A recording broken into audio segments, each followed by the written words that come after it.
بسم اللہ الرحمن الرحیم۔ نماز کا پورا اجر ملے گا۔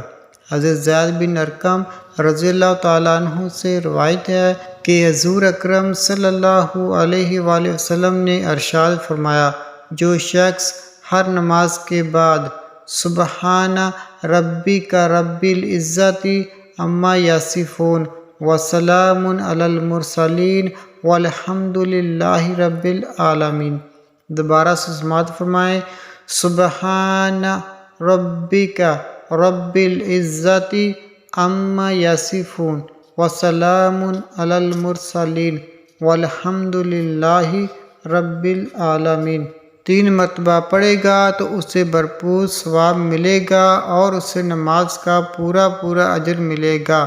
اللہ پاک ہمیں خشوع اور خضوع کے ساتھ نماز پڑھنے کی توفیق دے اور یہ دعا باکثرت پڑھنے کی توفیق دے، آمین۔